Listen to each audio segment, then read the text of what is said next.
राधे कृष्ण दोस्तों, मंगलमय जीवन चैनल में आपका स्वागत करती हूँ। आज के वीडियो में आप माघ मास के मातम के 16वें अध्याय की कथा का श्रवण करेंगे।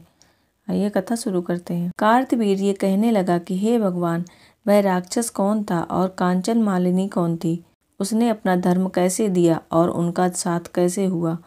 अत्रि ऋषि की संतानों के सूर्य, यह कथा सुनाकर मेरा कौतूहल दूर कीजिए। तब दत्तात्रेय जी कहने लगे कि राजन, इस पुरातन विचित्र इतिहास को सुनो।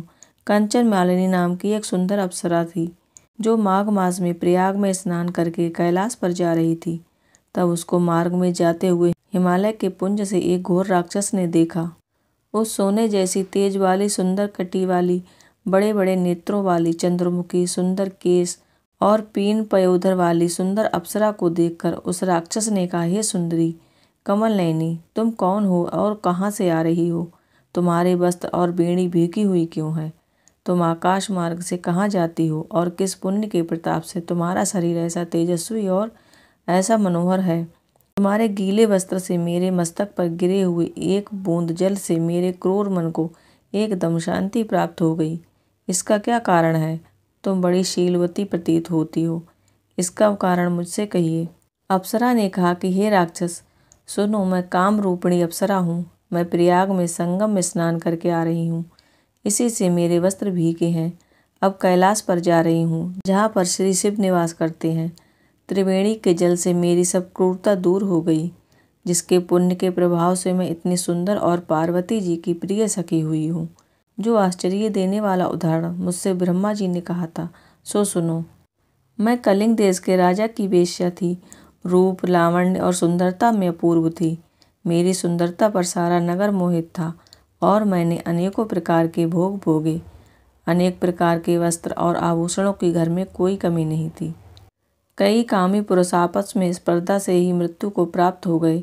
इस तरह उस नगर में बड़ी सुंदरता से यौवन व्यतीत हुआ और मैं वृद्धावस्था को प्राप्त हो गई। तब मेरे मन में विचार उत्पन्न हुआ कि मैंने अपनी सारी आयु पापों में ही व्यतीत कर दी। धर्म का कोई कार्य, दान, तप, यज्ञ आदि नहीं किया। शिव या दुर्गा जी की आराधना नहीं की, ना कभी भगवान विष्णु का पूजन किया। इस प्रकार अशांत चित्त से मैंने एक ब्राह्मण की शरण ली, जो वेदों का ज्ञाता और ब्रह्मनिष्ठ था। मैंने उससे पूछा कि मेरा उद्धार किस प्रकार हो सकता है। महाराज, साधु सज्जन अच्छे और बुरे सभी पर दया करते हैं, इसलिए मुझ दीन पर भी कृपा करके मुझ कीचड़ में डूबी हुई को पकड़कर उबारिए। क्षीर सागर क्या हंस को ही दूध देता है, बतख को नहीं देता? तब वह ब्राह्मण राजा का पुरोहित इन सब बातों को सुनकर मुझ पर दया करके कहने लगा कि तू ब्रह्मा के क्षेत्र प्रयाग में जाकर माघ मास में त्रिवेणी संगम में स्नान कर, परंतु मन में अशुभ क्रिया का विचार नहीं करना। पापों के नाश के लिए महर्षियों ने तीर्थ स्थान से अधिक और कोई प्रायश्चित नहीं बतलाया। प्रयाग में स्नान करने से तू अवश्य पवित्र होकर स्वर्ग को जाएगी। हे भामिनी, पुराने समय में गौतम ऋषि की स्त्री को देखकर इंद्र ने काम के वशीभूत होकर कपट के वेश में, इसलिए ऋषि द्वारा श्राप दिया गया और उसका शरीर अत्यंत लज्जा युक्त हजारों भगों वाला हो गया। तब इंद्र नीचे मुँह करके अपने पाप कर्म की बुराई कराने लगा। मेरू पर्वत के शिखर पर स्वच्छ जल वाले सरोवर पर एक स्वर्ण कमल से भरे हुए कोटर में घुस गया और अपने पाप को धिक्कारता हुआ कामदेव की बुराई करने लगा कि यह सब पापों का मूल है। इसके ही वशीभूत होकर मनुष्य नरक में जाते हैं और अपने धर्म, कीर्ति, यश और धैर्य का नाश करते हैं। इंद्र ऐसा सोच रहा था कि इंद्र के बिना सारा देवलोक शोभाहीन हो गया। तब देवता, गंधर्व, किन्नर, लोकपाल इंद्राणी के सहित बृहस्पति जी से जाकर पूछने लगे कि महाराज, इंद्र के न रहने से स्वर्ग ऐसा शोभाहीन हो गया है जैसे सत्पुत्र के बिना श्रेष्ठ कुल शोभाहीन हो जाता है। इसलिए स्वर्ग की शोभा के लिए कोई क्रिया सोचिए। इस विषय में देर नहीं लगानी चाहिए। तब बृहस्पति जी कहने लगे कि इंद्र ने बिना सोचे विचारे जो कर्म किया उसका फल भोग रहा है, सो वह कहाँ है, मैं यह सब जानता हूँ। फिर गुरुजी ने सबको साथ लेकर स्वर्ण कमलों से युक्त बड़े सरोवर में इंद्र को देखा, जिसका मुख मलिन और आंखें बंद थीं। तब इंद्र ने बृहस्पति जी के चरणों को पकड़कर कहा कि इस पाप से उद्धार करके आप मेरी रक्षा कीजिए। तब बृहस्पति जी ने इंद्र से कहा कि प्रयाग में स्नान करने से ही तुम पाप मुक्त हो जाओगे।